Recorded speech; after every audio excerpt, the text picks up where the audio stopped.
Hi, Musibins. It's Mo here. Before we dive into this month's episodes, I just want to set the tone a little.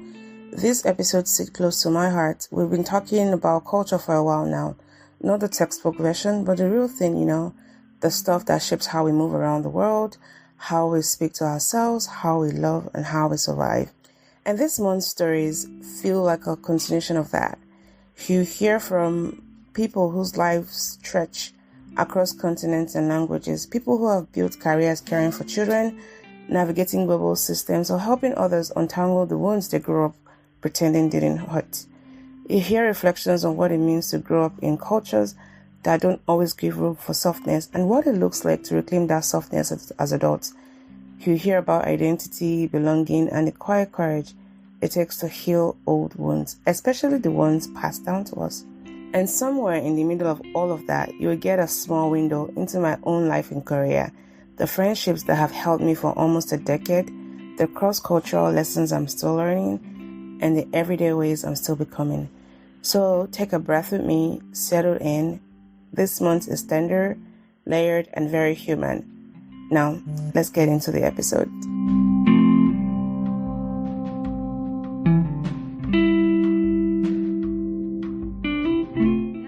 Sure. I guess, I don't know. I mean, we can talk about this afterwards too. I'm just a very curious person. Like, I wonder what motivated you to start this podcast, because it's a lot of work. It is a lot of work, and I'm a very busy person.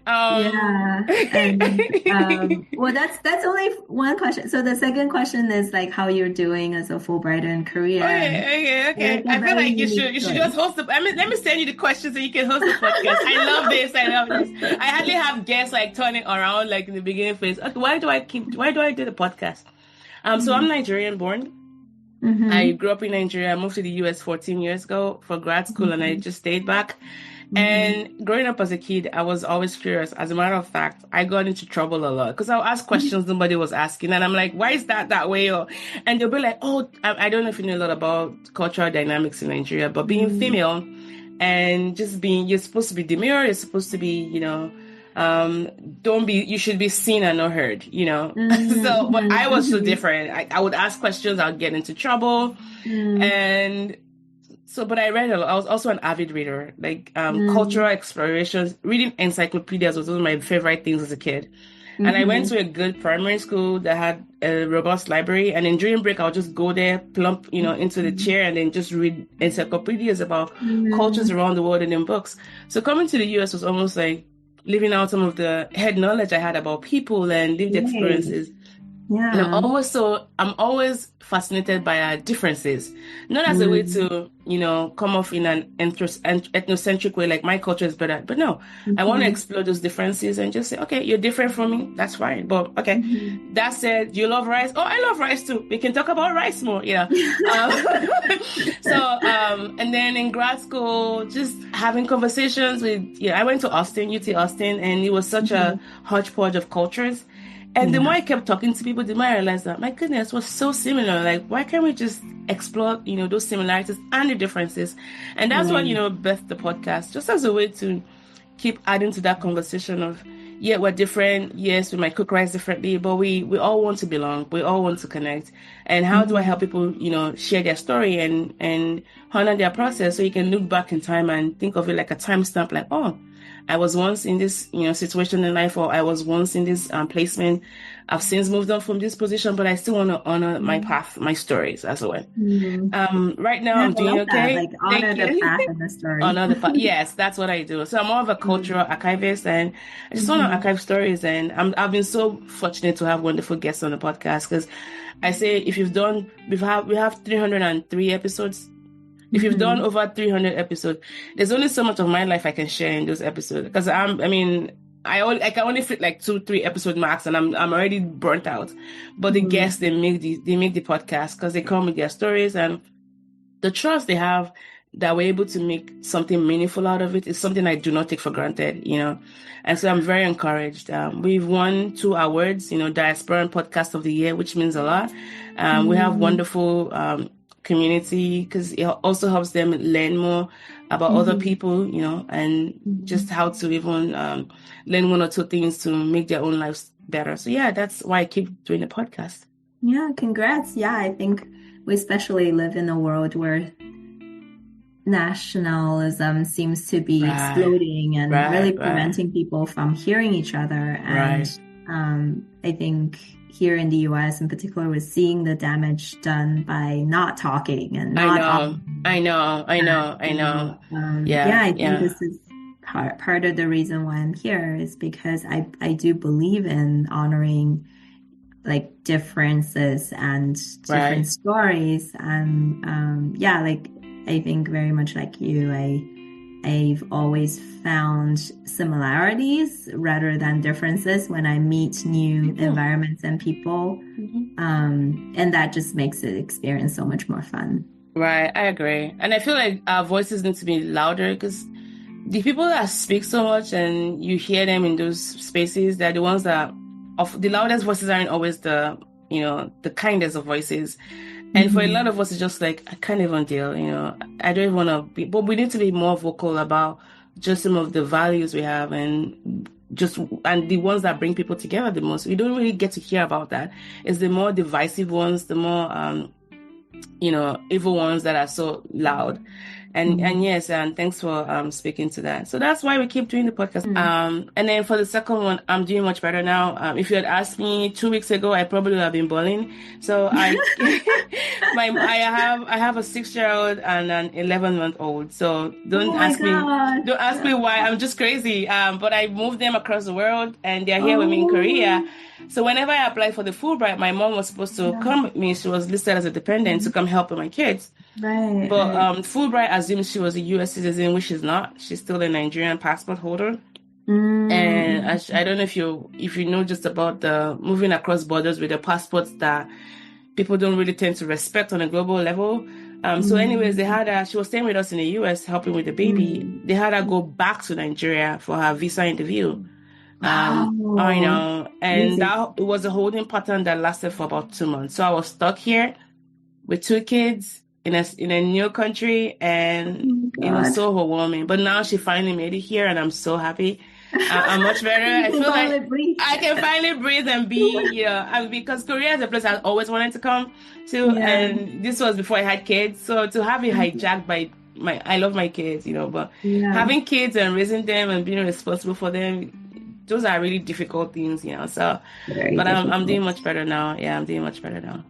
Wow, I'm so glad to hear that because it's a great experience, but definitely need a lot of support for moving across the continents and thanks. Going to a different. Even food is so different. Oh, I know. Everything is different. Yeah, but we're making it work. It's the second month and time is going by so fast that I'm in a hurry to just keep making the impact because I came here for a purpose. So. Yeah. I have questions about your Fulbright, but we'll get to that. I'm just going to slide into the episode and then go on. But thank you so much for those questions. I love it. All right. So.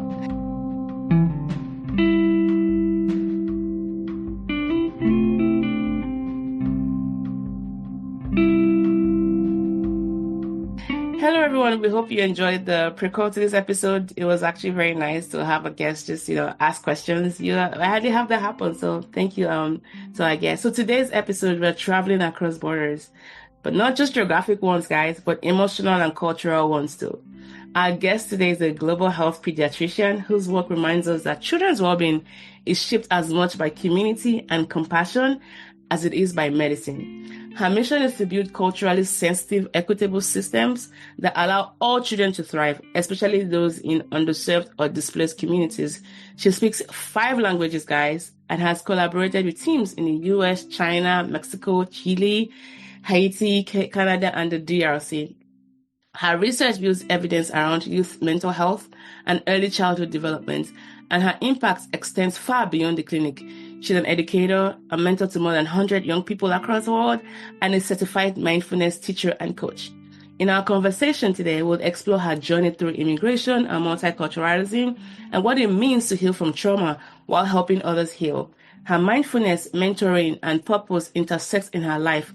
We'll also talk about her Fulbright experience, the art of sustainable work-life integration, and the lessons she learns around leading with empathy in a global world. So settle in, everyone, for a thoughtful, heart-opening conversation with Dr. Xin Shi. She's a physician, educator, and a global citizen who's showing us what it means to practice medicine with both skill and soul. Hello, Dr. Shi. Hi, thank you so much for having me. Of course. This is a really warm welcome, and knowing that you're just beginning your Fulbright journey brings me back to time of my Fulbright not long ago. So I'm really excited for you, and I'm just listening to kind of the overview of today's conversation makes me think that I might be able to understand certain things about myself and my path actually by answering these questions in one session. Cannot wait to explore all of that. So you have lived and worked across several countries and you speak 5 languages. But let's start from the beginning. I always want to ask about the beginning. Can you tell us who Dr. Shi was before Dr. Shi was?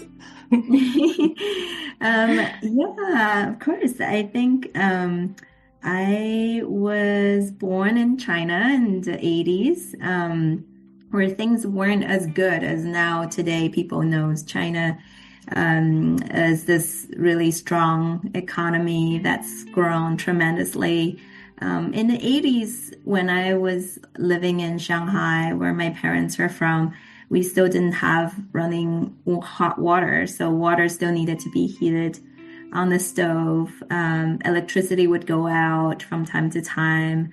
And families really crowded in very small spaces. So, for example, my parents and I lived in a room that's probably the size of a garage, like in the US, for a good 7 years. And my bed was a folding bed that would get unfolded every night to provide sleep. And I say all of that with a really kind of sweet childhood memory. But now that I've lived in a lot of countries and taken bucket showers, I now know that, you know, though it is still very common in many parts of the world, it is no longer the case in China. In many cities, for example, things have modernized and improved to the point that they put the US to shame to a certain degree. I think back, though, in those nights where I was bucket showering at my grandmother's or, you know, in the bathroom full of cockroaches. Those were the initiation days to my global health journey. I was going to say that. Because I was like, oh, this is just like when I was little. And nothing, you know, nothing was too much. And I knew somehow that everything could change, that things could get better.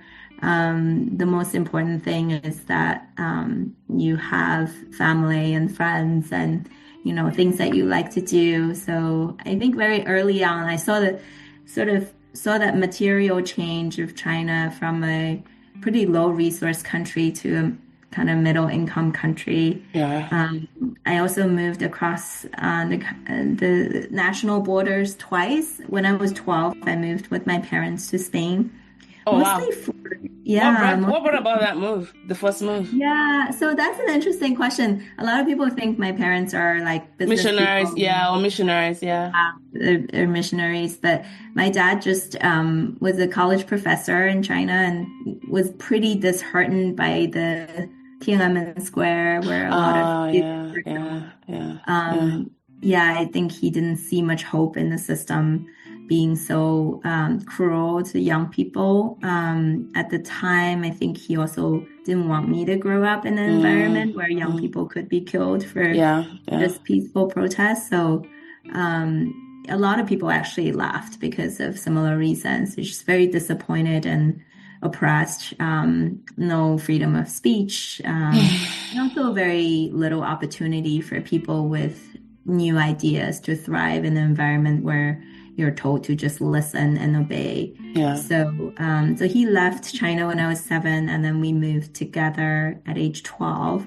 It was definitely a life-changing event. I didn't know where Spain was. I literally had to look it up in the map. So that was fun.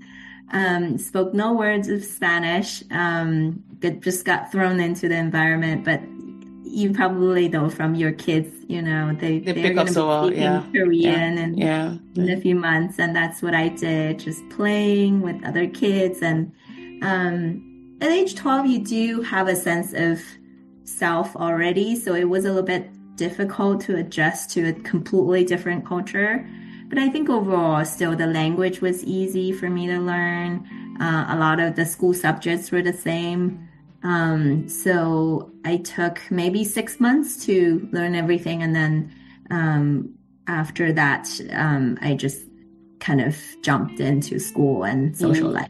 Oh, wow. As we were just talking, my head was just going like China to Spain and China to Spain. And how many years did you spend in Spain, by the way?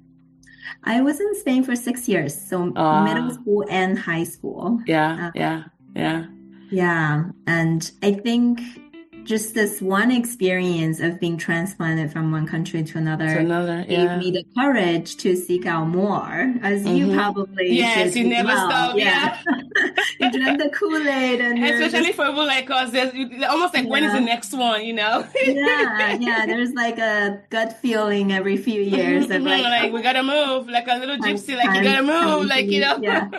Exactly. Wow. So I think that combined with teenager, fantasy world and just wanting to see other places led me to the US at age 18. I applied to a bunch of colleges and got into one close to one of my relatives' house in Philadelphia. So I had just this one relative, and then the rest of the world is new.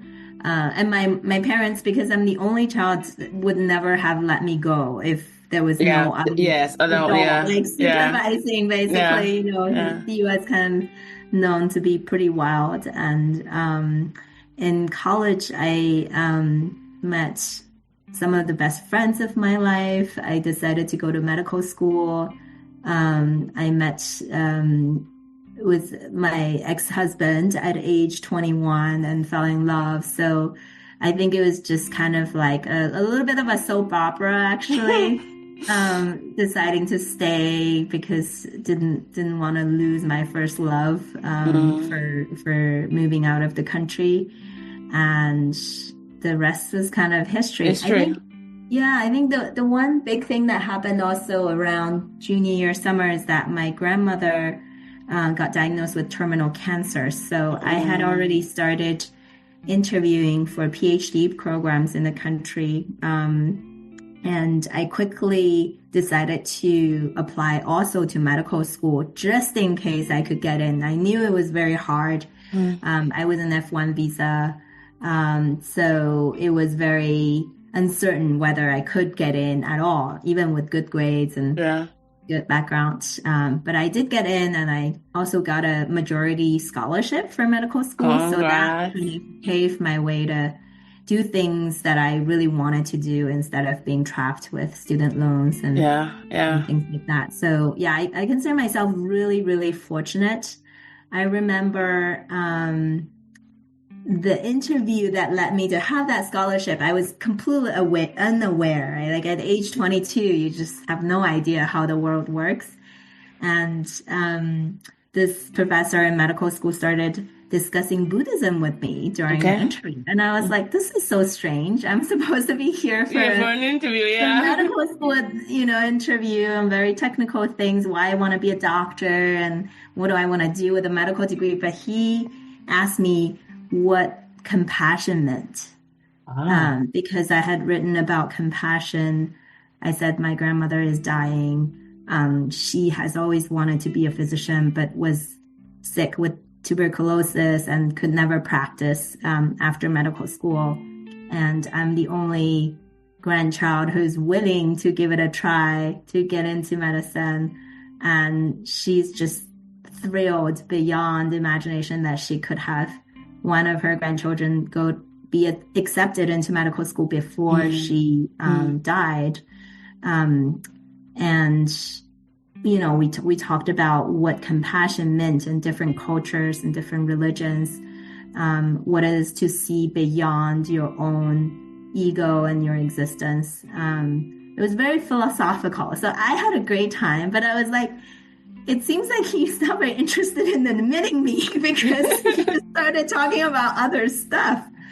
That's when you knew you got it. Whenever they just, the interview is done, I already approved you, this is just like a formality. Yeah. Yeah. Little did I know that, a few weeks later, I got the acceptance letter with the scholarship, which is just such a game changer because my parents weren't earning that's enough quite to really expensive. pay. Yeah, for that. Yeah. And not only that, but my grandmother became demented 2 weeks after I got that letter. So it was just all very movie-like and timely. I think something in the universe helped me get in and wanted my grandmother to know on the phone that I did get accepted before she left. So I think everything happens for a reason. Losing a grandparent is definitely one of the most painful things. But it led me to this great opportunity that I otherwise wouldn't have access to. Especially when you consider how immigration also causes that separation in families. And we see that a lot, immigrants, when my grandma died, I couldn't even make it to the funeral, and my husband, whenever his twin brother got married, he couldn't make it to the wedding. And because, you leave and then it's so hard to get back in because of visa issues. And I don't know what the situation was like in your case, but I just wanted to just add that to like the impact of immigration and the cost of that as well. And I'm sorry to hear about your grandmother, by the way. Oh, thank you. Yeah. As a physician, I think I see death very different now than I saw it at age 21, but I still definitely felt like the first important death in my life. It was very life-changing because it led me to a career that I wasn't planning on having. Okay. Thank you for all of that. So China and then 12 to Spain, and you found yourself in the US and you've been here ever since, right? Yes. And you said so many things there that I feel I'm still here. Not sure. That's why I said that, because I know with you kind of sound like me. Like, when is the next big adventure? So let's talk about let's spend a bit of time on just multiculturalism, especially from the pediatric standpoint. And by the way, congrats on all of your accolades. MPH, an MD degree. Female, and you also like FAAP, faculty fellow, right? That's really great, by the way. So congrats on all of that. So you've seen health systems in both the East and West, right? And from your perspective as a pediatrician and researcher, what would you say are some unique challenges immigrant children face in balancing their cultural identity with the pressures to assimilate? Yeah, that's a really profound question. I'm not sure I know all the answers, but from my perspective, I saw first-handedly when my parents went to Spain the first time, they didn't know the language. And so I basically didn't see a doctor forever until I got sick one day, like eating some seafood. And that was the first encounter that I had with the health system. I think there's a lot of fear of just not knowing what you're doing and not trusting that people will treat you fairly and honestly, the fear of financial burden, of the cost of getting treated. In a lot of countries, China definitely one of them, there's supposed to be universal health care, but you also have to pay cash, like when you arrive at the hospital. So I think that was definitely one of the things my parents probably thought about, is not going to the hospital, like, because, who knows how much this is cost. Like, this country is much more expensive than what we're used to. The other thing is language barrier. There were no interpreters. Nobody really spoke anything other than Spanish. My parents' Spanish, until this day, is still pretty broken. My dad's what's that thing you hear about? If anyone that speaks a broken language, because they're polyglots, so kudos. No, I'm like amazed now that I have learned a lot more about systems and languages, just how much my parents were able to do with their limited language skills. and how like everything just seems much more complicated when you don't understand what people are talking about. Right. And everything just seems so scary.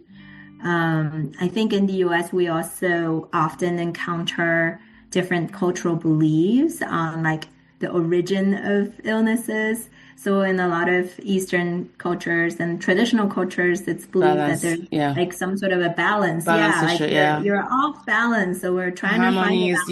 Yeah. Exactly. Which is I don't know why we cannot even adopt that as a fundamental principle, because it really is. It's a balance issue.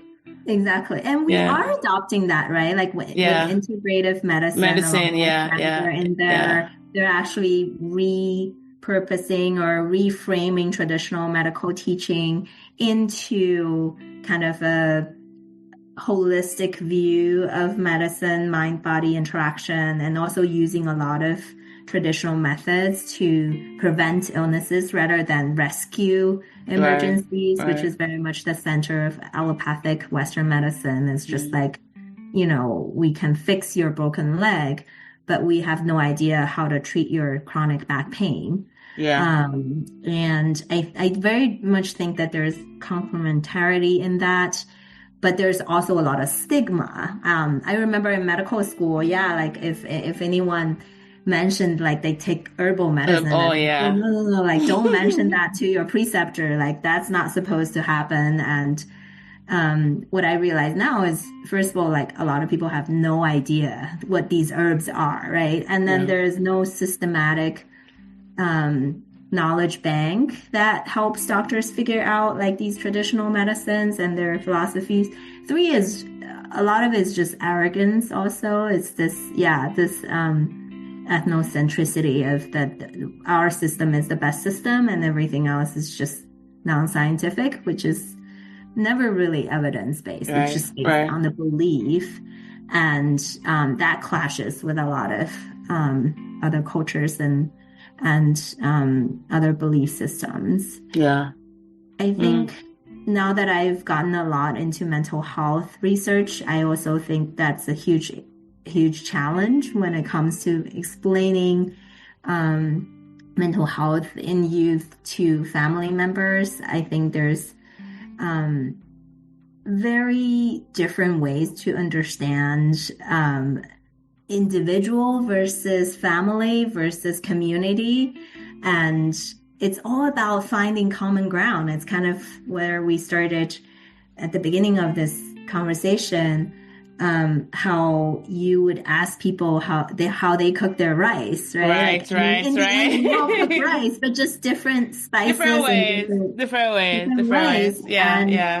I think it's the same thing a lot of times with health beliefs. Like we all want the same thing. We want to feel good in our body. We want to feel connected with our mind, and we want to have some sort of belief that we exist for a reason in this world. And I think different cultures just have different ways of telling the story of how these things all relate to each other. And it's so beautiful when you have the time and the patience to sit down and listen to other versions of the explanation. I've always found that to be fascinating. That's why I'm in global health.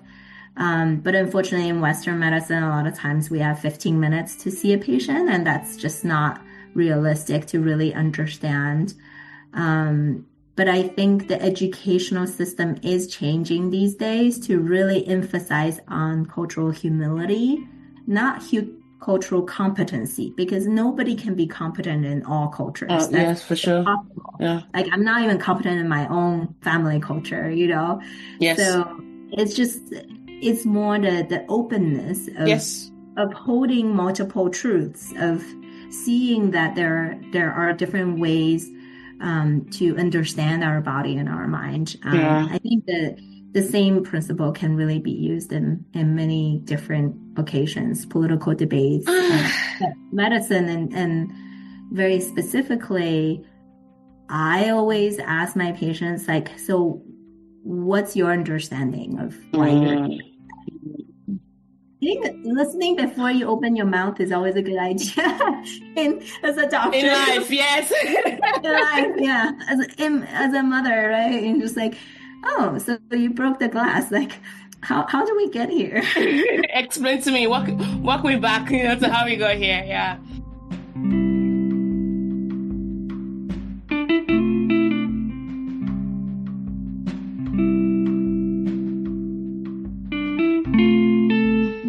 I mean, there's so much to unpack for what you just said, and thanks for sharing all of that, by the way. Just listening to you talk, it feels like you're a very good storyteller, very effective, and you evoke so many emotions, the right ones, when you're talking. And as we're talking about cultural sensitivity, which is like the height of cultural, I mean, there's also cultural competence, like 7 steps to it. I'm saying at the very least, just that humility to know that you don't know a lot of things, right?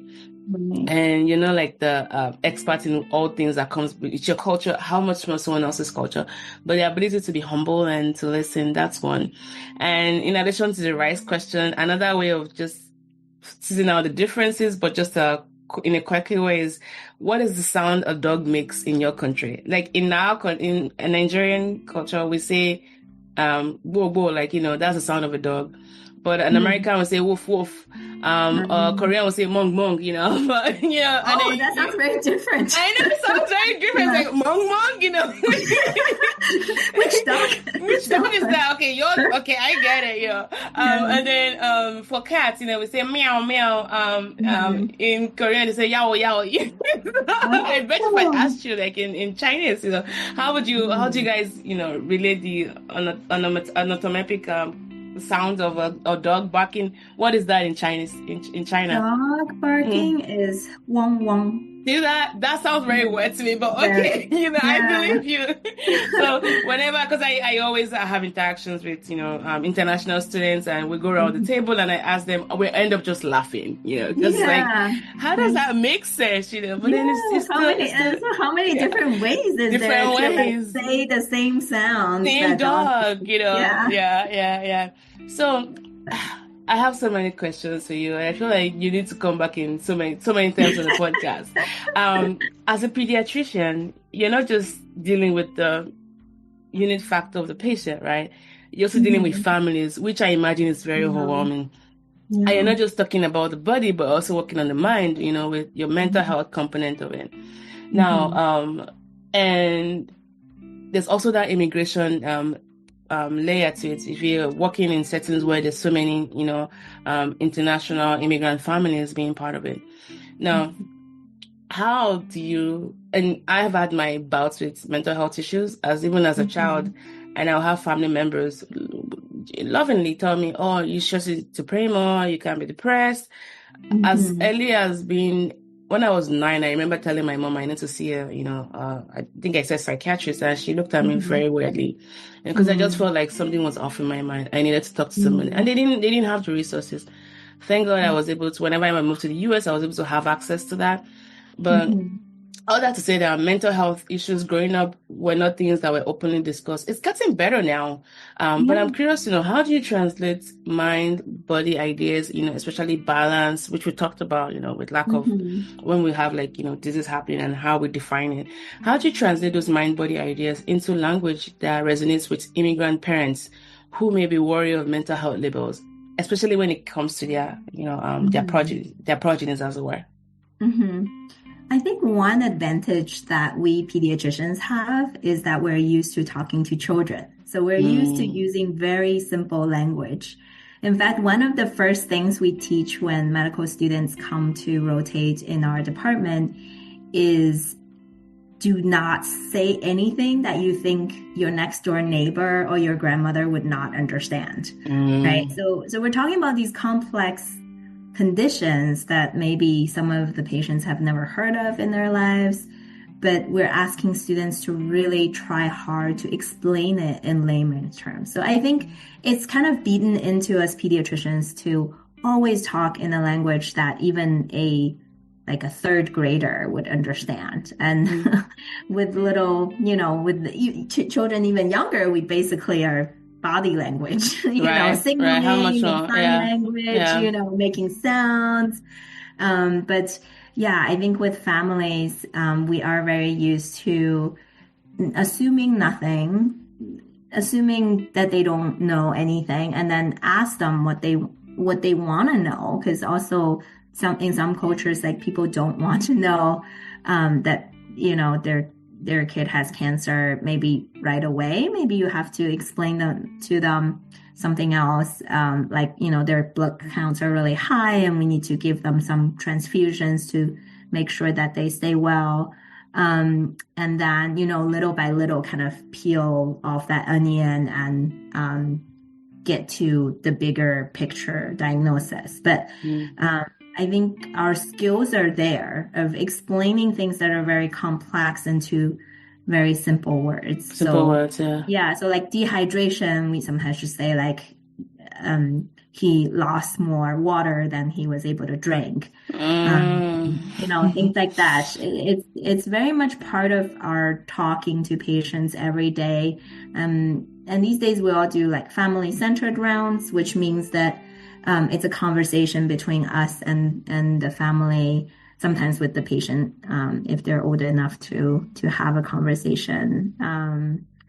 I think the immigrant families are especially complex. I do teach my students a lot to do a thorough social history, where they come from, like who lives at home.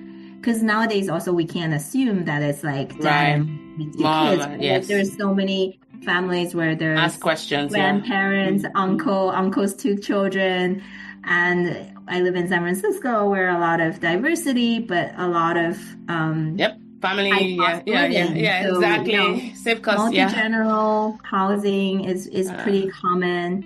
And also like, how does the child relate to all of them? When it comes to mental health, it's almost impossible to understand the mental health of a child without understanding the whole family, especially the people who live with the child. And oftentimes, the problem is not the child, but the adults in the home. They have unresolved psychological issues that they're not willing to acknowledge because of stigma or, access to care or ways of understanding that have helped them avoid dealing with it directly for years.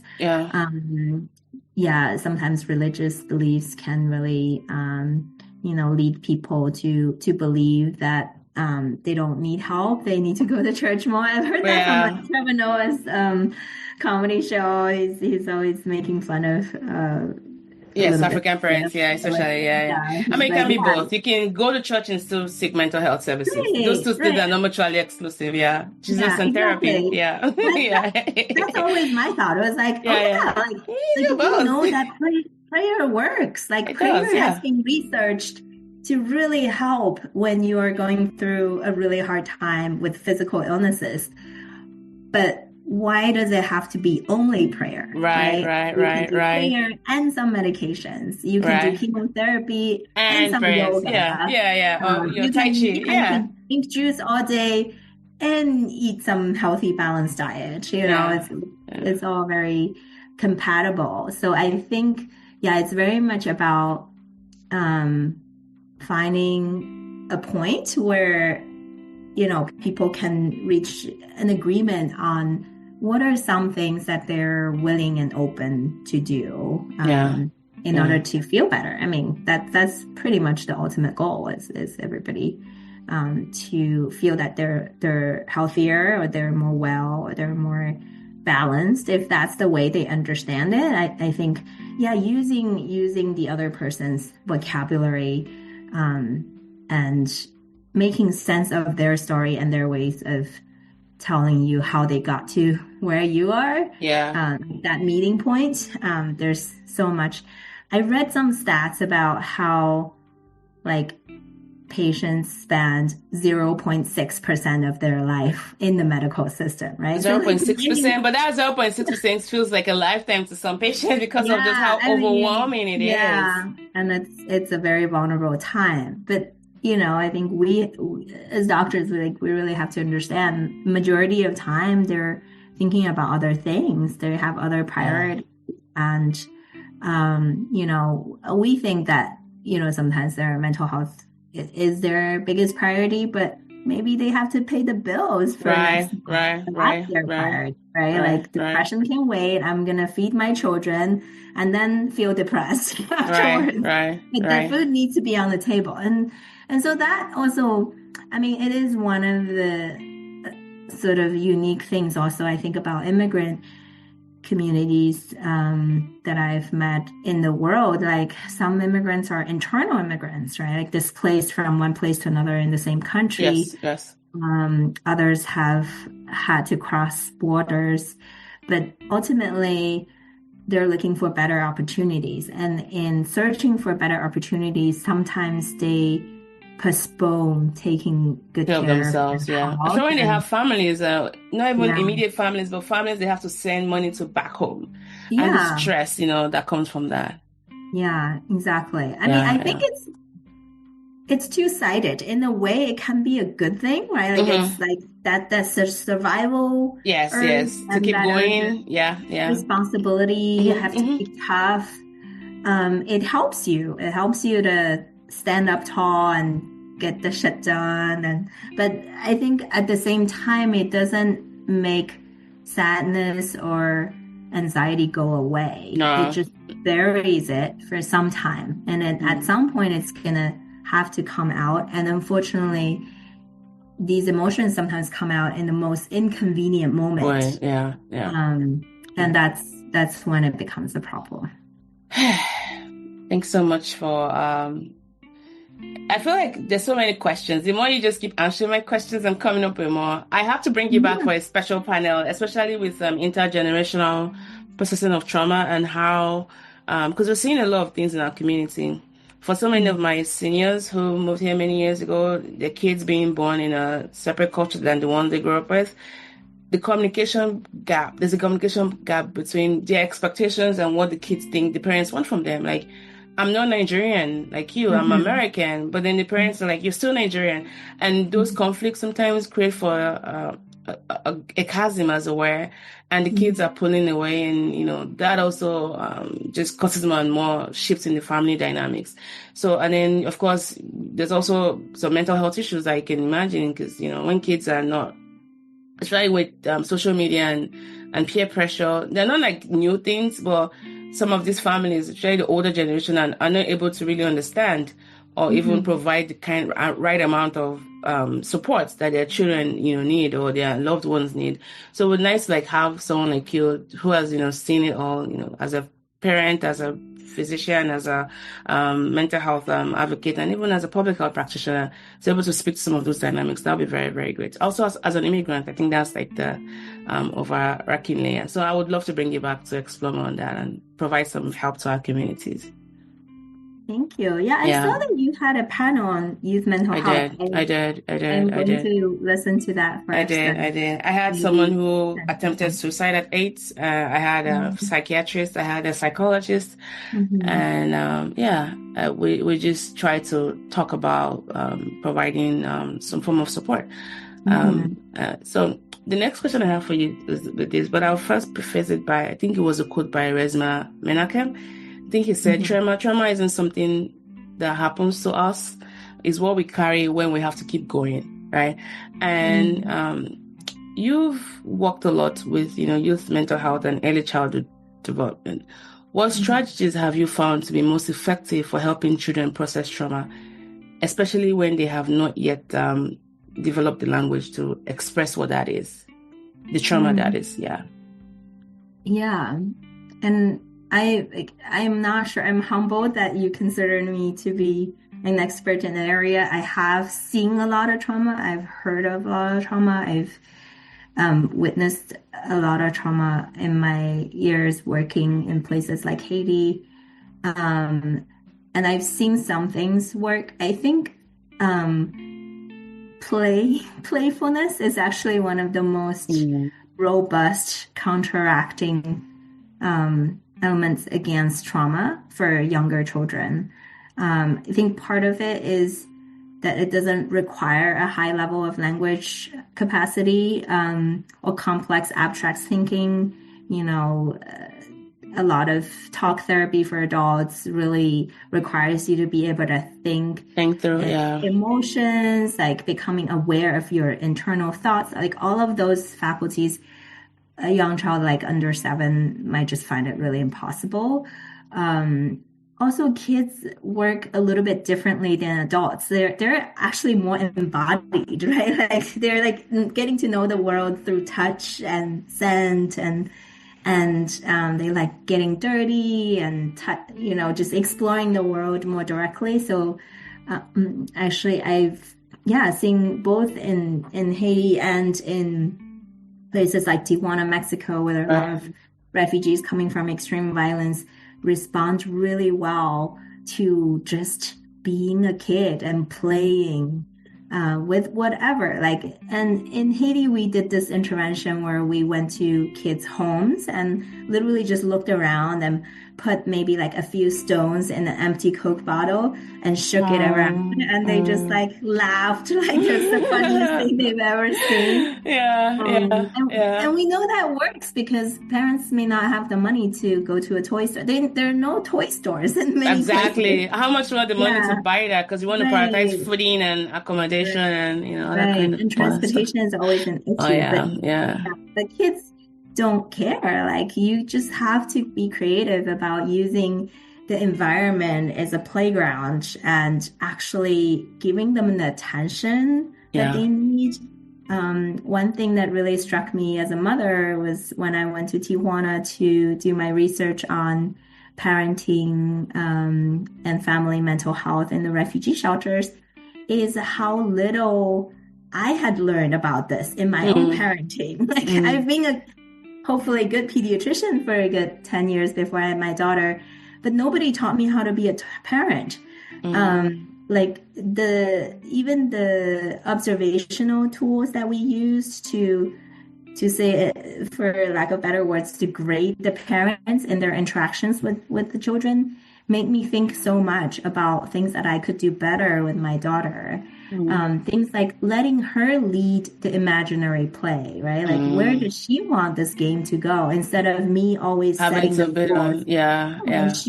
It doesn't have to be that way. It could be like watching her body language, seeing how she's like turning her wheels inside of the head to come up with new ways to play.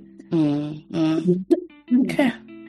Oh, thank you. Thank you so much for that. And I love your emphasis on play therapy. My friend, Dr. Dem, she's a pediatrician. She made the statement, we had a panel for like parents and education and advocating for your kids. Like, children are so cheap. They don't need much. Just, give them a compliment, pat them on the back, or just do something that lights up their day, and that goes a long way, Absolutely. I think universally, they need love. Obviously, it's like easier said than done.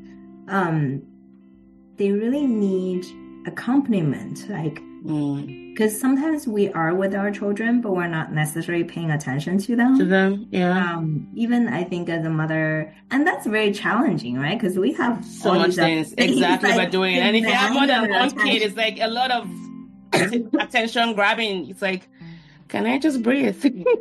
Right. And this is something that I realized maybe in the last 2 years. They need us to be the best versions of ourselves. But we don't remember that, right? We neglect ourselves because we do it the opposite way. Like, let me make them so good, and then we get burnt out, and then we get cranky, and it doesn't make for like great parenting. This you'll see a lot in Korea, because Korea is very similar in China in that it's a highly pressurized society. Kids get to send to extracurricular activities at a very young age.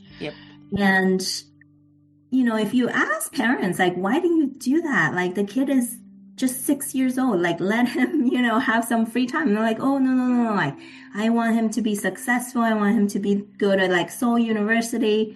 He needs to start now. Yes. And it's that thing of upward uprising. There was this, I don't know if you saw the new study that just said that the youngest children under 10, the cases of antidepressant use has doubled since 2020.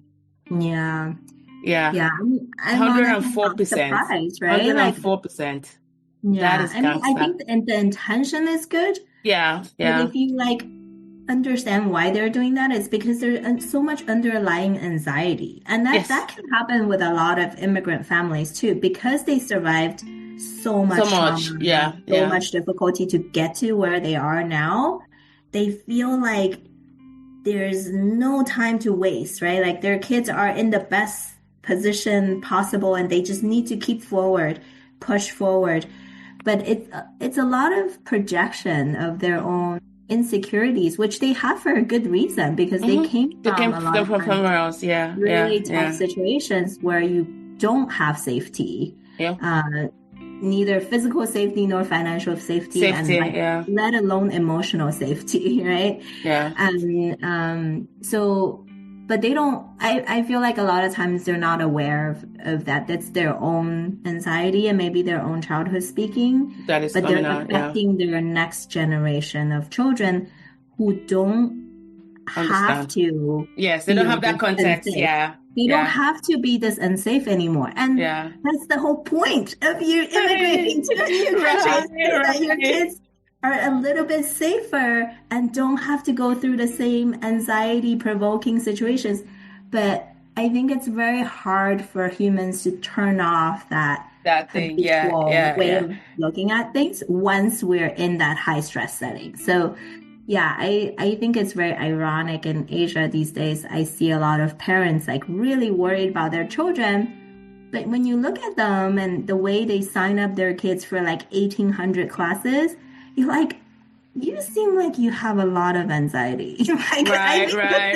This is your way of maybe let's talk about your anxiety, about your parenting anxiety than about your kids not having enough extracurricular activities.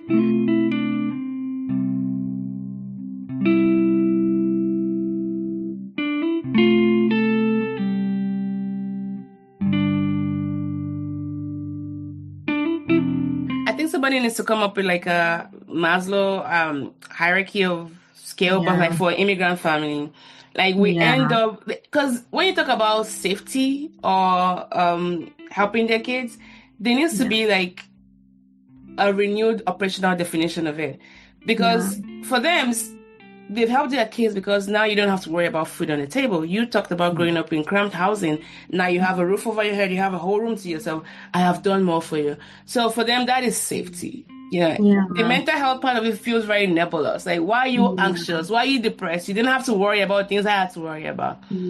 But in the child's mind, these are real issues, right? And the child will also have to go through their own processing, because I feel like anyone that has to go through life, there's this trauma with life. Good or bad, there's this trauma with life. And then the one from the parents as well, through the parenting skills. Man, what tangled web we weave. And I know that parents try to do best, try to do right by their kids. But if we're not connected to ourselves, like I said, when I became a parent, I had to start going to therapy because it brought out some parts of me I didn't even know existed. Oh yeah, totally. Yeah. The reaction with my daughter, it's this is not who I am. Why am I so reactive? Why am I so on edge, about certain things she does or certain things she says? And I haven't stopped going to therapy. I mean, I've been in therapy before she came into my life, but therapy specifically for parenting, I've had to go through, several sessions of that just to understand, why is this so new to me? Why am I, so anxious? Why am I so, So I'm very open to share that, we all need resources as parents, especially mental health resources, because some of these things we just need to work through them. Yeah. I'm so glad you did seek help, because the biggest problem, I think there are several big problems with mental health these days. One is access. Even in a place like San Francisco, there's a waiting list for youth mental health therapists. And then two is just time and the recognition that it is something it's important. Yes, or even money time, money and time, or even if it's worth, like you said, is it worth spending time? Is it even gonna work? Is it effective? There's a lot of stigma. I mean, there's still a lot of stigma. I think in in a lot of my research projects in China, we have to really frame it as a kind of life skill teaching instead of like mental health prevention. People will always be like, oh, like my child doesn't have mental health problems, or like, what is a mental health problem? You know, explain to me, why is that important? So I think something about, you know, talking about it more like an emotional regulation skill or a resilience skills training so that their kids can withstand more stress and do better academically, you know, kind of speaking their language is sometimes the way to get people to become interested. Okay. Yeah. Whew, thanks for all of that. Now, you juggle multiple roles, right? Physician, researcher, educator, mentor, mom, mindfulness coach. I'm always curious to know, how do you personally, people like you with, you know, such achievement and so multi roles, how do you personally define that work-life integration rather than balance, and what has helped you? Yeah, that's such an interesting question because I, for the longest time, didn't like the word work-life integration. It's very much used, I think, and it's more of a more accepted way of talking about it. I think I have always prioritized my own wellness, and that's something I learned from my burnout. So, as a global health fellow in Haiti, I was there for on and off 2 years, and I had to witness more than 300 pediatric deaths. Sometimes I didn't have the help that I needed to resuscitate babies, and I had to watch them die of preventable lack of resources like oxygen and very basic medical treatments. So I think because of that experience, I had to spend 4 months kind of recovering from all of it. During those 4 months, I basically didn't want to hear or talk about anything related to medicine or Haiti or my experience there. And I wasn't sure I was going to be able to really become involved again because it was so, in a way, like traumatizing to me. Like, it's kind of like trauma by witnessing it. But I did come back. And after 4 months, I realized, like I thought that if I was just there to serve people and help people, I would be happy, like, because that's the most rewarding thing I've ever done in my life. But that is not enough. And it is also not automatic that when your life has purpose, you can be sustainably doing it for a long time, right? Like for 2 years, I was doing it. After 2 years, I burnt out, and it would be a shame for me to like never touch global health again because I only helped for 2 years, and that's not nearly enough help, even from a personal scale level. Like I could definitely do more if I wasn't burnt out. So that led me to think that prioritizing self-care and just this internal awareness of where you are in terms of your own state of mind is super important to do anything in life. And I think there's a gender theme here too. I think women in many cultures are very much raised to be caregivers and to prioritize others' needs before our own. I mean, I saw it in my grandmother. I saw it in my mother. I did it for a while in my own family. I did it as a professional. You know, it's very much like patients first. You know, these populations, they're much more underserved than my own family and my own circle of friends. So, you know, what reason do I have to not, sacrifice a night's sleep or just keep going, right? Like until I can't do it anymore. But the doing part is actually tricky. I think if you don't pace yourself, you're actually not going to be as effective in the world as if you took good care of yourself. And that's not selfish. I think I really had to, I mean, it sounds like common sense to me now, but it really didn't back then. Like I believed in all those big ideals with all my mentors, who, by the way, majority were white men who left their children with their wives for 3 months at a time. They have no idea. Didn't go back home. Yeah, didn't have any family obligation, but that were, seen as pretty awesome people, which they were. But it's not a model that's very female friendly or like, culturally adaptable in many environments. It's also like someone's doing also part of labor. The labor, right? Yes. So I think my first realization of that I really didn't have a good work-life balance was during the burnout. And that led me to consider it to be my priority. Like I basically said, hey, if I want to make a difference in the world sustainably, I need to really prioritize my own wellness first. And I beginning to do a lot of research and kind of programs in the US. I became the wellness champion for our department of pediatrics at Stanford. I organized a lot of events in the hospitals because doctors are notoriously bad at taking good care of themselves. It's a parenting thing,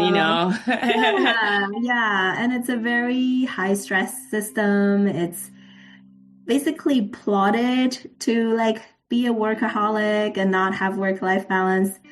So it really needs a lot of change in culture. And I do see it in the next generation. My medical students, like fellows, some of the undergrad students that I mentor these days, they very much are more aware and more willing to ask for a break for their own mental health. And I think that's a good thing.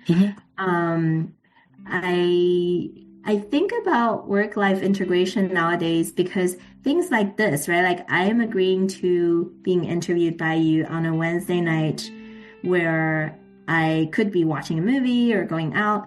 But there is something about this conversation about our overlapping interests in transcultural learnings that really appealed to me. So I think I these days very much prioritize wellness. So if my Sundays are to spend with my daughter, I'm not scheduling anything at all. I don't care if it's a huge grant from the Gates Foundation inviting me to, I would just say no. So there are like hard limits.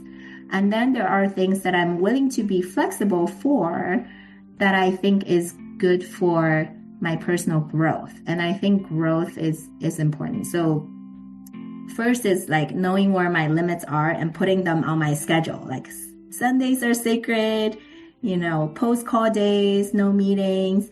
And then I'll schedule like random lunches with my friends just to catch up and have that social connection. And then I'll leave a little bit of flexibility for doing things that I don't have to do, but I know I'm going to enjoy doing. And that could be professionally, that could be personally, or that could just be curiosity. Like, I tried out like rock climbing in the gym just because I was curious what would that feel like. I don't have to do it. I don't have intention of making it a regular habit, but I know it was going to be a challenge that teaches me something that helps me to grow physically, but also maybe socially, like going there with my friends would be really enriching. I do think that, the integration piece, I do see it because it means that some of this work is going to bleed into your personal life. So, for example, next month, I'm taking my daughter down to Tijuana again. That was where I did my Fulbright. Yes, the Comexus, I think, Yeah, her 3rd year celebrating her birthday in the refugee camps. Wow. And we generally buy, plenty of pizza for about 25 people. We bring like salad and pizza and birthday cakes and celebrate it with some of similar age kids and their families who are helping out with the nonprofit. Wow. It's just a small ritual. It started with my work, but it's very much part of our family history now, just having this experience. And it is one of those things that I remember thinking, wow, I forgot that I was at work. Like I thought that I was just celebrating my daughter's birthday, with a bunch of women sitting next to me and eating pizza. Like, how great would it be if work was just, interacting with people who have interesting experience and sharing our struggles as parents and as women in society.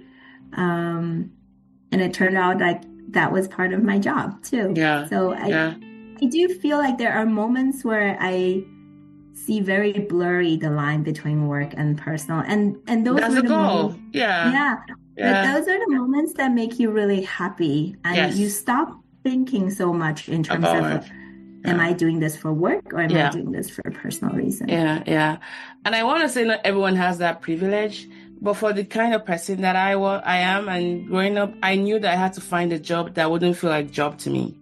Otherwise, my mental health would just get all mushed up. So I do the job I love, and I had to make a lot of sacrifices for that to happen. I'm not cut out for a 9 to 5. By 9 to 5, I'm not talking about a 9 to 5. I mean, like where you had to clock in and clock out. Now, are there downsides to that? Yes. I carry work with me everywhere. I could be on vacation and I have my laptop open because I have, a grand due. Sometimes those lines are blurred, but that's my trade-off. And I know how to I'm trying to make that balance, work. My husband has he's a physician. So he goes to work, he comes back home. He doesn't have to bring work home with him. But while he's at work, it's like, hard ground. He's having to do stuff and it's a matter of life and death. I don't want that kind of responsibility on me. So there are trade-offs. And I think when you know your personality type and what will work for you, and you do a job that doesn't make it seem as if you're working per se, I could still do this job if I'm not getting paid for it, which is why I know I love what I do. And it's given me the opportunity to do other things that I like to do, like, having a podcast and being able to travel on a Fulbright, and I'm still, on a payroll from work because that is still part of how I wanted it done. So again, it's knowing what works best for you and going for that kind of life. And that would help with that integration as it were. That's my personal philosophy on that. Yeah, absolutely. I mean, it sounds like for you, it required a lot of self-knowledge. Definitely. You know what you liked, what you're willing to give up, what's important. Also what your family is able to tolerate. To help with. And sacrifice, because there's a lot of emotional labor. I mean, coming here, a lot of people had to sacrifice for that. And I had to know what the cost was going to be. Having those difficult conversations with my husband, what that separation will look like, because he can't, work from Korea. He's not able to do that, so he has to come and go and visit. And me here with 2 kids and having to bring my mom, her being away from her husband. So a lot of people had to lay down a lot of things for this to happen. So I don't take that for granted. And even though I'm here living the Fulbright life, I'm also very sober about the thought that there were a lot of displacements and a lot of emotional labor that has to be paid for me to be here. And I'm very thankful for that. Right. Yeah. But I think part of it is just people seeing that you're passionate about what you do and you're happy doing it. You're not just doing it to put it on your resume or to look good. Like, I think people know.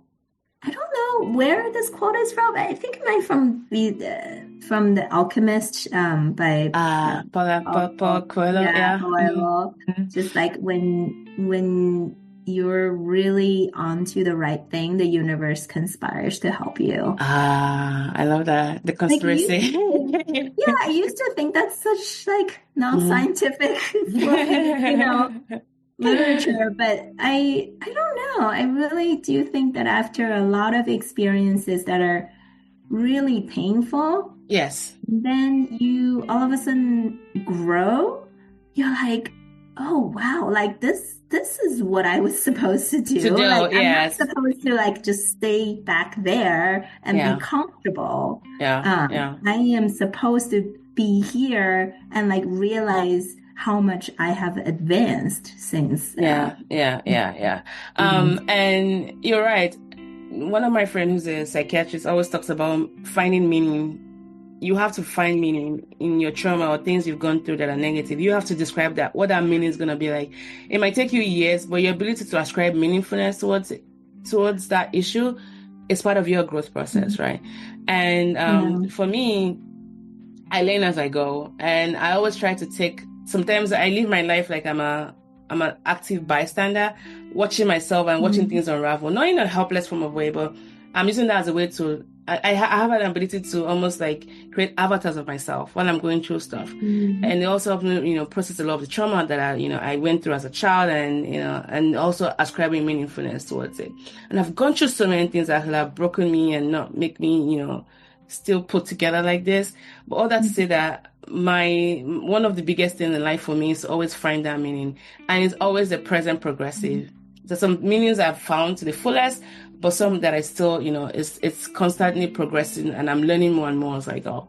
So absolutely. I think, and a lot of it is through actually seeing that other people go through very similar struggles. Exactly. And realize that maybe your struggle was this token of connection that you needed to connect to these people who are sitting next to you, who you would otherwise have nothing in common with. Right. But even just that piece of memory, going back to the trauma or going back to something really unpleasant, is the start of a conversation that ends up bringing you meaning to your life and also to the person who you're talking to. Yes. If you resonate in that. Yep. And that makes life great, because you realize that it's a human experience. Yeah.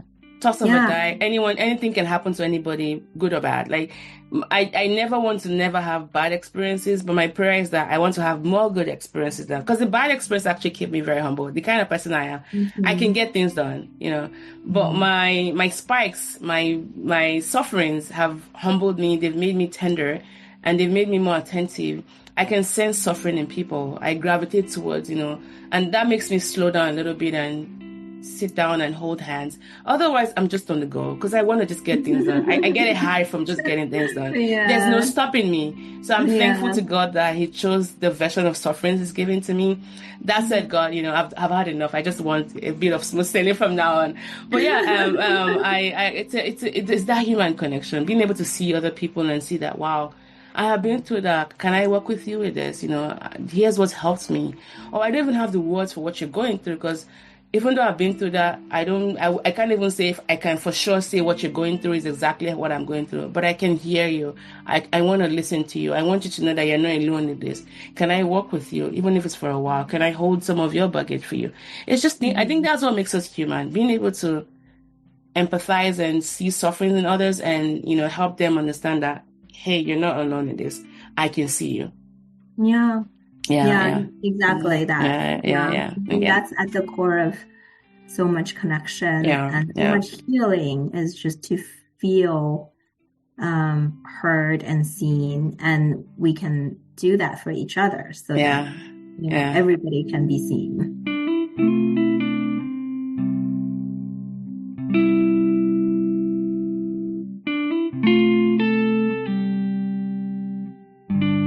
Thank you. I have lots of questions for you, but I need to wrap it up because I know your time has been fast spent. So you mentioned your daughter a lot, and I mean, she sounds like someone that is having your birthday in refugee camps and traveling to Mexico and all of that. Sounds like you're already making a global citizen already. How old is she, by the way? She's 7, just 1 year older than yours. Yeah. My daughter is 6. Wow. What a life. And that's my goal for my daughter. Back to the US after the Fulbright? Sadly, yes. But if you ask me, I feel like I should just stay here forever because I love it. But again, I will have to come back. But knowing the kind of person I am, this is not going to be the end of my migrations. But don't just tell my husband that yet, because he's just like, so we'll cross that river when we get to it. But I want to ask about your Fulbright journey. So you did the Comexos, and I imagine that was almost you paying a homage to your time in Spain and choosing a country where, because I know for the Mexico one, the Fulbright Mexico one, you have to be fluent in Spanish. So I just wanted to know what inspired you to apply and when you did it. So you did yours in 2023 to 2024, right? Which was like, last year. Yeah. How did you know this was time for you, and why Mexico?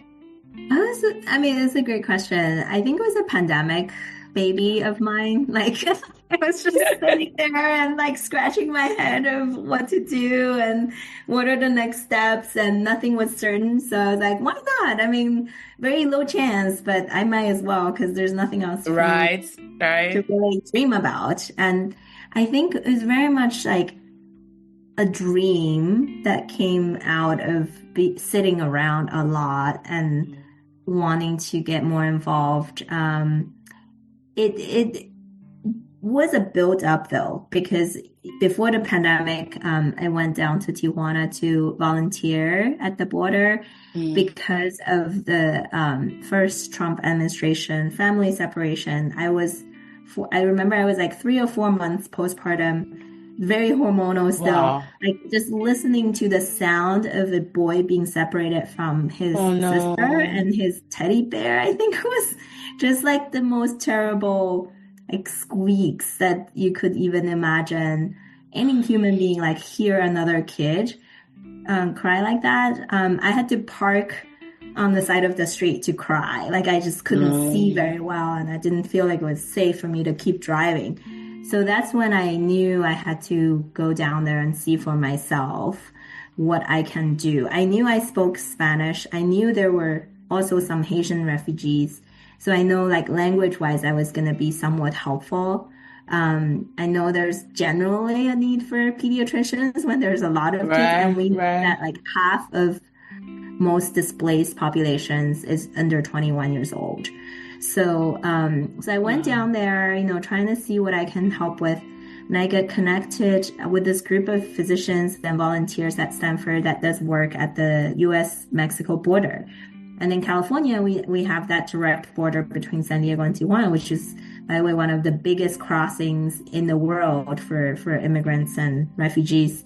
So I went down there and basically didn't feel like I could really practice medicine there, because it does require a Mexican license, or at least practice under the supervision of a local doctor, which I totally think, I respect. That should be the case for most countries. But I had the language skill and I really love kids. So I just volunteered at a nonprofit that provided early childhood education. And at the end of that 1 week experience, I remember, I was teaching, I think 3 to 9-year-olds in the classroom setting. There were like 20 of them. Every day we did these circles where we talked about like one good thing and one sad thing that happened in the last 24 hours. Is it kind of a Montessori model where there was a lot of attention paid to social emotional growth. Anyway, but I was really worried that these kids were going to get attached to me for that week and then I'm going to leave. So then I feel guilty causing them more separation anxiety and trauma. Yeah. So I said very clearly on Monday, like, I'm a volunteer here. I'm going to be here for 5 days. I have to go back and see my daughter. She was only like, I think 2 years old or something. And like, I couldn't leave for very long. And so the kids said, oh, okay, we understand. We see a lot of volunteers.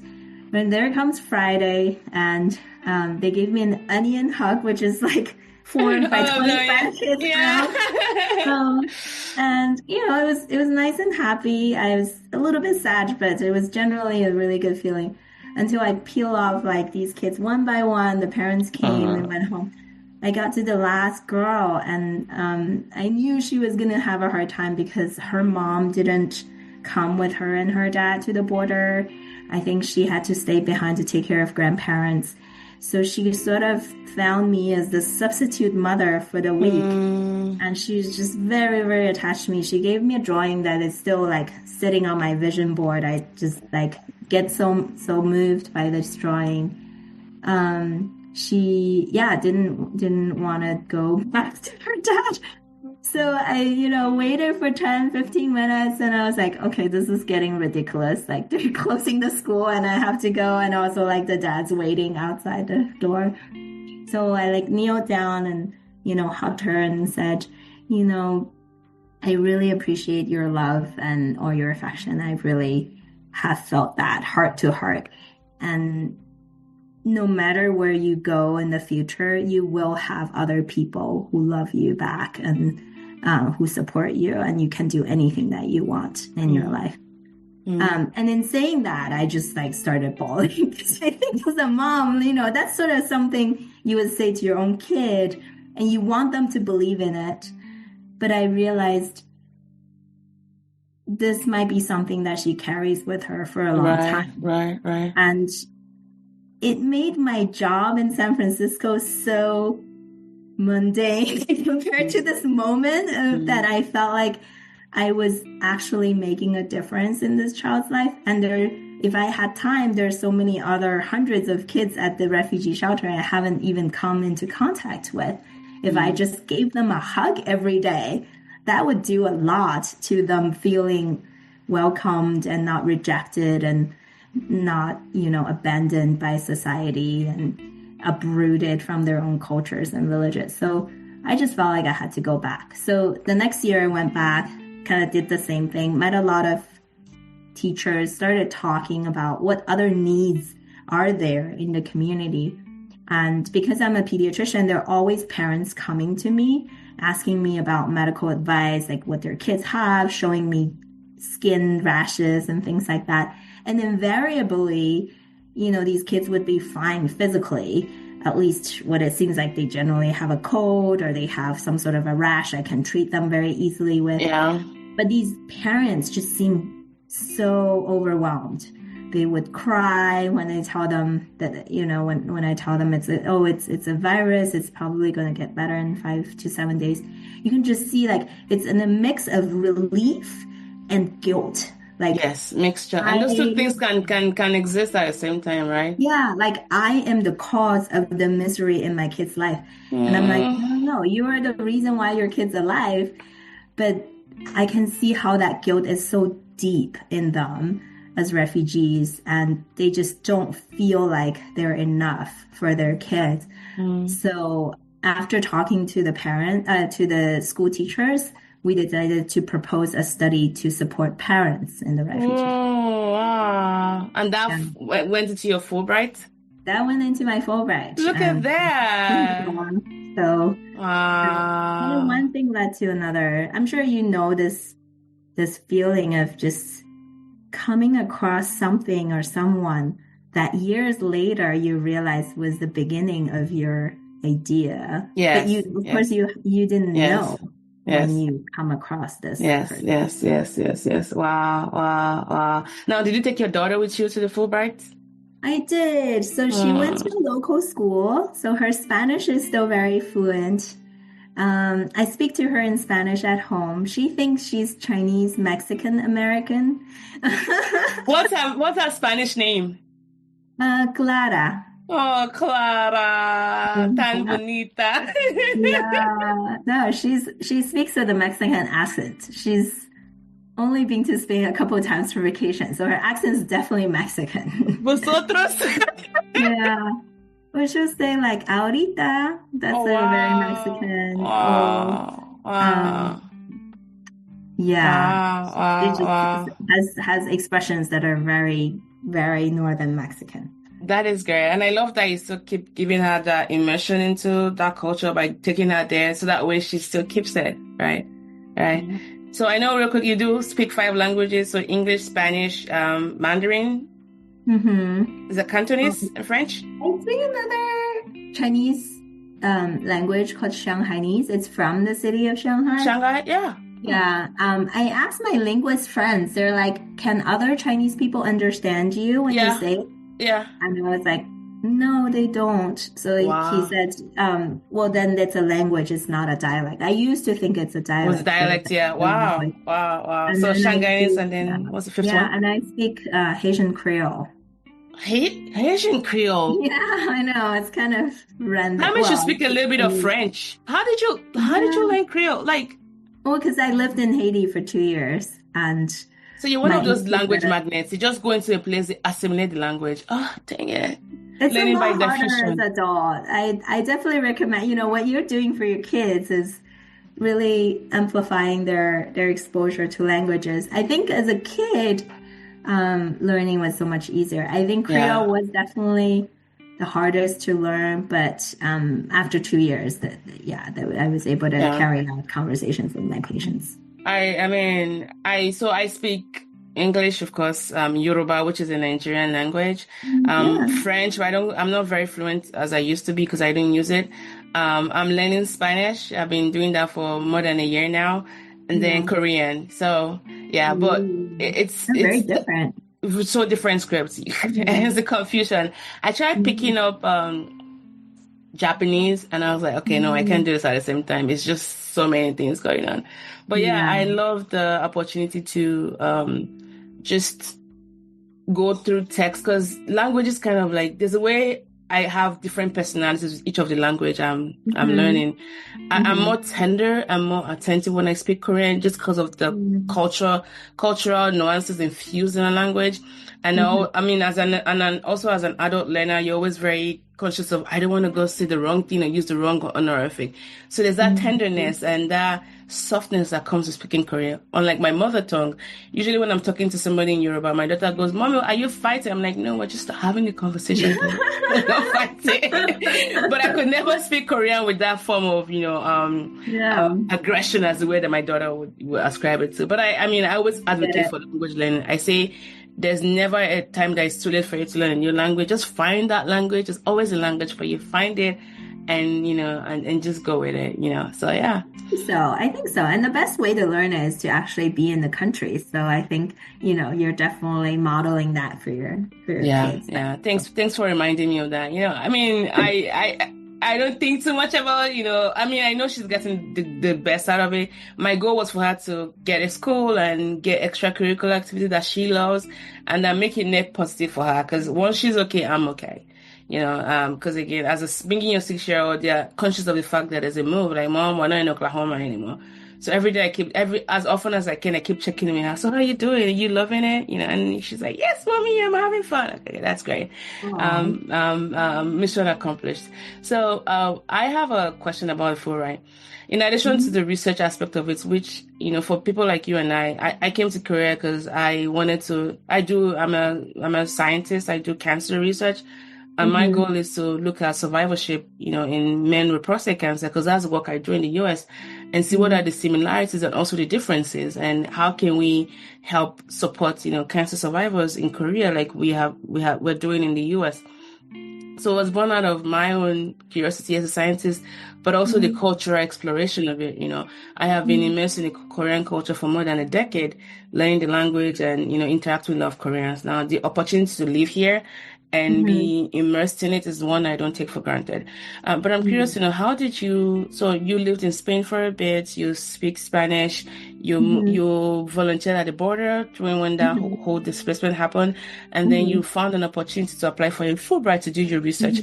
While you were doing your Fulbright, did you ever have this, because I'm going through this phase right now, which I think whenever I would release this episode, it might not be relevant anymore, but I wanted to just honor that process, where I feel like, oh my God, there's so much to do and I want to get started.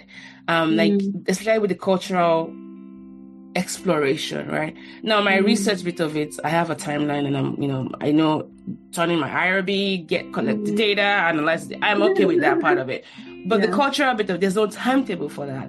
How did you get that piece done in such a way that by the time you're done with your Fulbright, you look back and be like, I'm proud of myself? What kind of words of wisdom can you give to an anxious Fulbrighter like me that just got started and I feel like time is going and I need to keep doing more stuff culturally? Yeah, I think you're in the country. Like, there's nothing you do that's going to be in the void, in the vacuum, right? So everything you do, even if you're just watching American Netflix, that's going to have like Korean subtitles. And, and also, okay, so this is something I discovered in Mexico. Netflix has different movies in Mexico than in the US. So I watched all these extra movies that I wasn't able to watch for free in the US. So yeah, everything you do is going to be part of your cultural experience. So I don't even think you have to be so picky or intentional about it.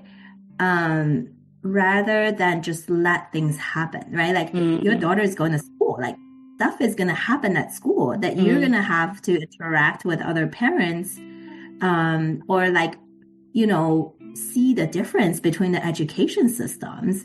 You're going to go to a grocery store and see the difference in the food products and the quality of produce and the types of vegetables that you might like never seen before. All you need to do is just walk out of your apartment, like to really have that cultural experience. I think for me, it was a little bit different because I did have Mexican friends before I moved to Tijuana, who were pretty long-term friends. So I went to their wedding before the Fulbright. And so they sort of included me in their family. So I had that extended Mexican family. But very organically, my daughter just started playing with our next door neighbor's son, who's 9, and she was 6 at a time. So there's an age gap, but they acted almost like older brother, younger sister. She asked me after 2 months if she could call him brother. Aww. And it was just like totally unplanned and very cute. And then I went to their house, I invited them over for dinner. They invited me over for dinner. We took the boy out a couple of times to the beach, because there's also some family issues in their household. So I kind of, played a little bit of babysitter for the boy as well, and they did so for my daughter. So, I think that happened. And then my collaborator, the Fulbright collaborator, very much included me. So I was teaching a undergrad course on introduction to community psychology. So I had like a group of 16 students who I mentored and chatted with in depth. And then the colleague who was co-leading the course became good friends with. And there's just like a lot of random things. Like I would go to the flea market and then chat with people at the flea market and then get to know, I need to try this store that's like 20 minutes away, and like went to the plant nursery and did my first like biomagnetism therapy session.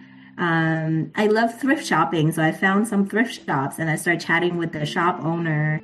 They're just like a lot of random things that happen. And all you need to do is just to let it happen. Yeah, let it happen. Don't force it. Not rush to the next thing. I mean, I think, like you said, there is a deadline. There's always like IRB and other research things. But just trust that you'll get it done. Like, you've been a scientist for a while. Like, you know how to do this. And this is how I see it. Like, I think my research project was an excuse for me to be in Mexico rather than, yes. Yeah. What was the other way would be like, I'm there to do the research project, right? This is the goal of my Fulbright. No, I sort of just saw it as like, this is what I'm bringing to the table, so I don't feel like I'm just taking things for free and not contributing, right? Like, I'm bringing my research experience, I'm bringing funding, I am helping out at the nonprofit.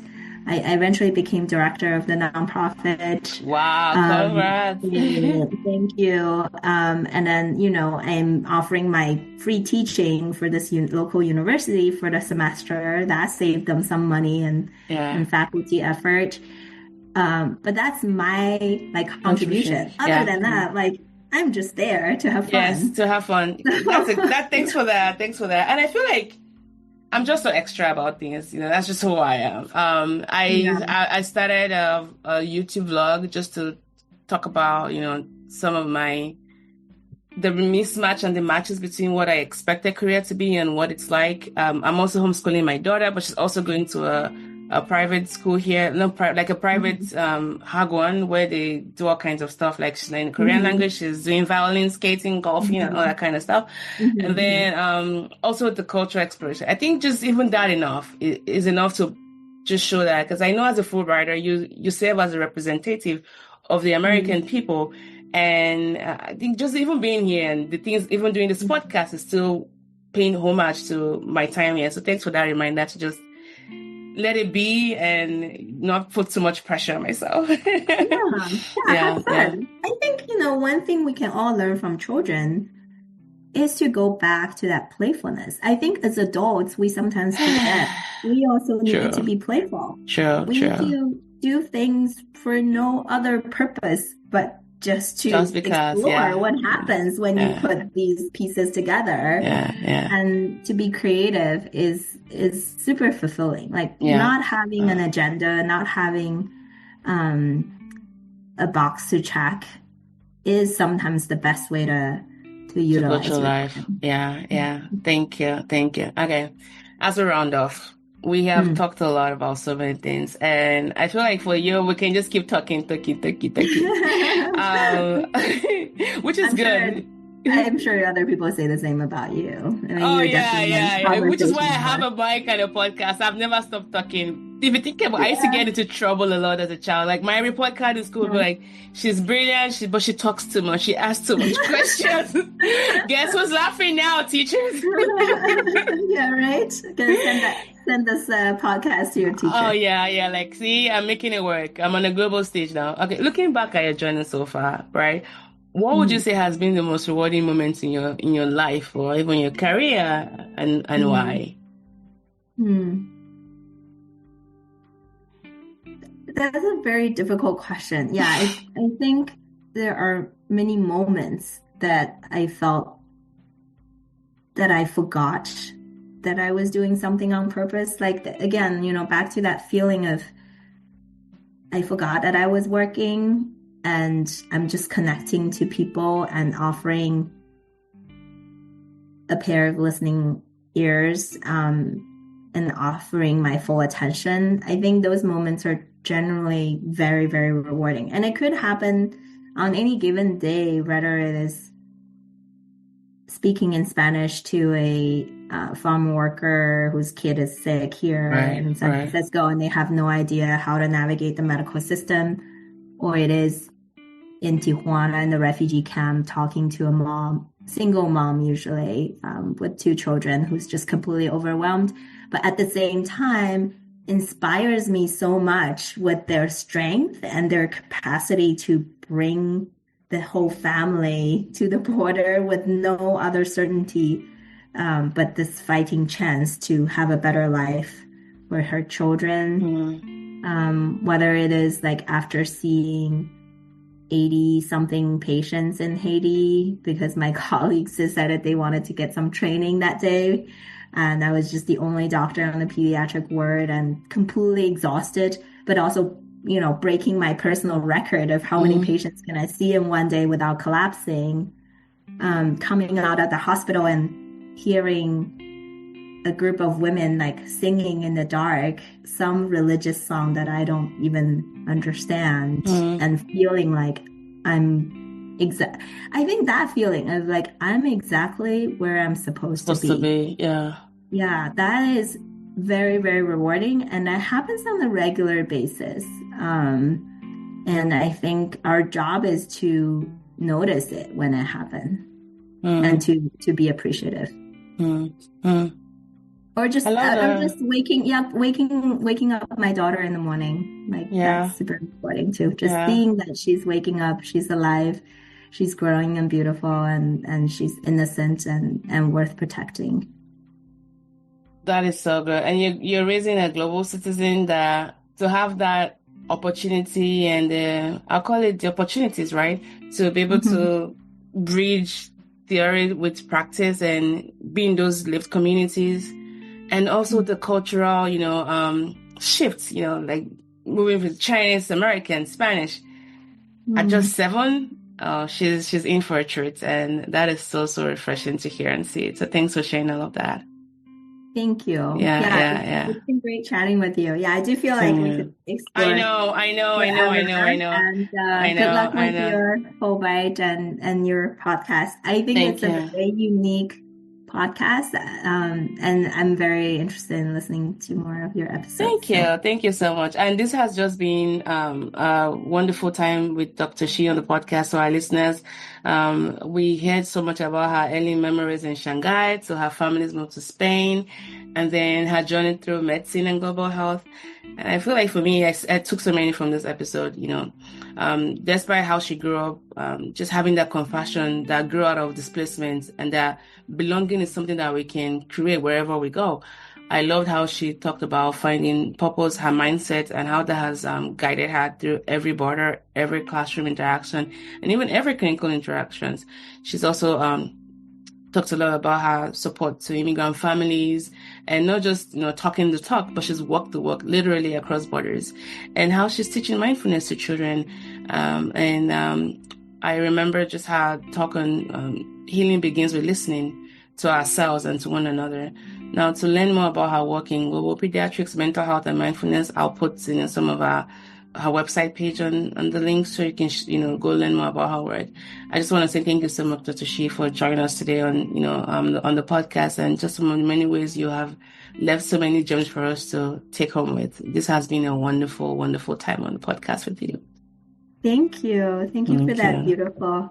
Thank you. And shout out to Dr. Akonde. I forgot to do that at the beginning. Dr. Tox Akonde for recommending Dr. Shi. He was like, you need to talk to one of my friends. You'll love her. And I'm like, okay, yeah, please. I believe you. Just who is the person? So thanks to him for recommending you to us. This has been great. And I'll bring you back. I'll let you know in what capacity, but I know you'll definitely be back on the podcast. Okay. Enjoy the rest of your day. Thank you so much. All right. Bye. Bye.